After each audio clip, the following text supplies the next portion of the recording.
Well, let's talk about this podcast, Mama Knows Best. What has it been like working together sort of in this capacity?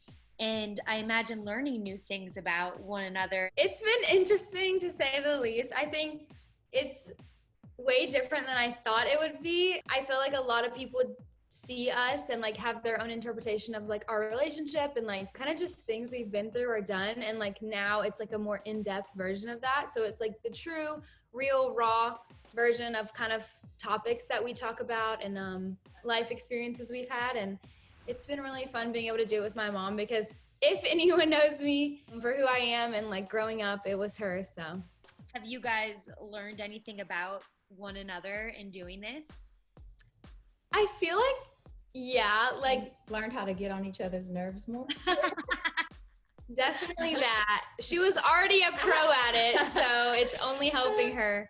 Yeah, better, so much better. But yeah, I mean, I've learned like small funny things. Like just recently we talked about like childhood crushes and things like that. Are there any topics that are harder to discuss just because it is a mother-daughter conversation? I feel like sometimes it can be a little weird or like uncomfortable, but I feel like at the end of the day, it's just a conversation, and it's just kind of like giving ourselves the chance to be vulnerable. And like for me, it's the more like things that I don't want to talk about are like boys or whatever, but like on Mama Knows Best, like I've definitely opened up to her and like the audience, especially about kind of like my thoughts on relationships and my relationship experience and just things I've gone through emotionally and like figured out about myself. So I feel like it kind of just gave me a chance to be vulnerable about it and like really open up versus kind of covering it or like, you know, hiding it. It just gave me a chance to open up, and especially when we record it, it's just us two. So it's like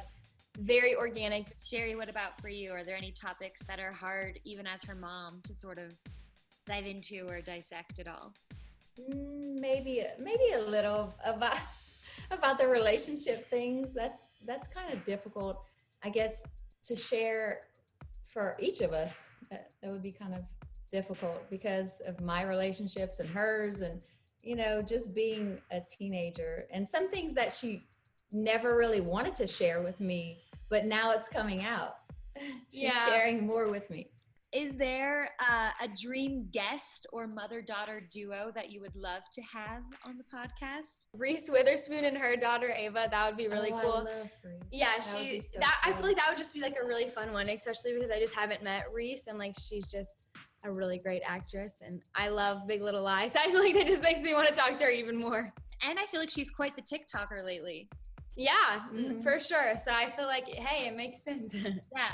What about Courtney and Chris? Would you want them on the show? Have you talked to them about this? I would totally love to have them on the show. I think it would be hilarious. I love Courtney and Chris so much. So I'm sure it'd be really interesting to kind of compare like their relationship to ours and see things. But who knows in the future what that holds. When I first met you, I mean, we kind of talked about this, but you were just blowing up. We were at the Hype House with you. What has it been like to sort of reach this new level of stardom, and what's been, I guess, the best part and what's been the hardest part for you?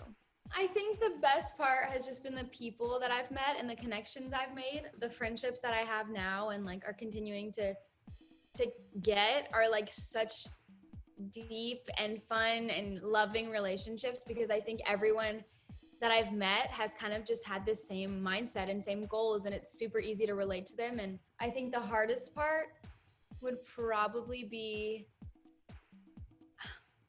like just, I guess, the negativity. I feel like that's a pretty common answer, but I think just dealing with, you know, the fact that there are just going to be people that don't like you and will always have something negative to say about you. And I think a big part of that too was just kind of dealing with like the pressures of being so talked about on the internet at a time. That's been the hardest part, but there's so many good parts about this industry and the social media world that like it kind of just outweighs it. And at the end of the day, I have to look at the positive and not look at the negative. The positive has brought me so many great things. I love how positive you are, and I feel like through this you've managed to keep a very good, solid head on your shoulders.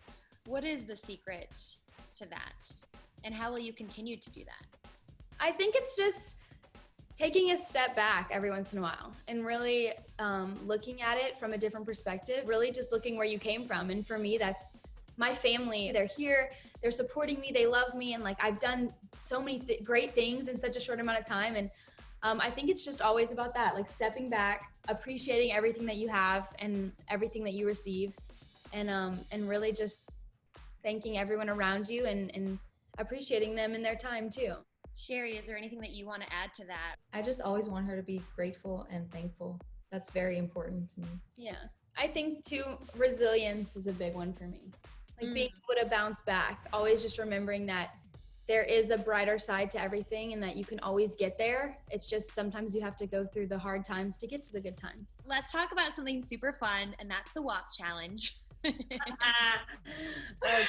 Now from the top, make it drop. That's some wet. That's some wet. Now get a bucket and a mop. That's some wet. That's some wet. Addison, I just want your honest reaction to your mom doing it, because I was very impressed.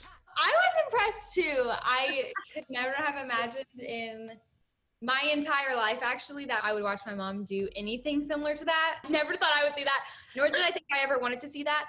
But I will have to say it was entertaining, and you kind of did a great job, Mom, so I'm proud of you.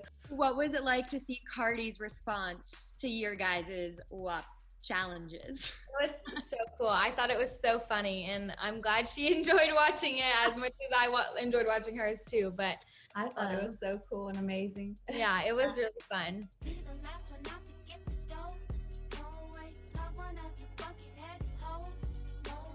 TikTok, I mean, you are the highest paid person on the platform. When you heard that news, I mean, were you shocked? Were you in denial? Were you excited? Like, how did that feel? It is pretty crazy. I mean, all of that is really crazy, and I feel like it's all just such a broad conversation though. You know, it's like at the end of the day, like we're all just having so much fun that we're not even focused on that. Like that's not one of our main, like, oh my gosh, I'm making this, or I'm doing this, or I'm doing that. It's really just us enjoying our time and like really taking in our opportunities. Both of you guys have incredible platforms on there. Do you think there's a chance TikTok goes away on September 15th? I didn't even know that. There's a day. There's a date? I did not know that.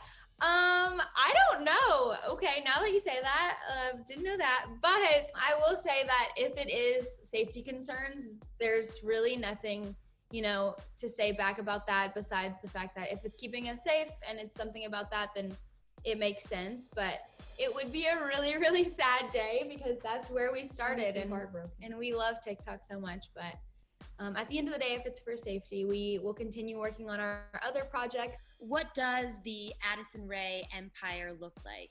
Yeah, it's really just a little bit of everything, you know? I have, you know, my merch with Fanjoy, and then I have my podcast, my makeup line, and then working on a lot of other exciting things coming up. And I think it's all just a part of the bigger picture and kind of just building this frame to who I am. Apart from the merch, I feel like you're such a fashionista.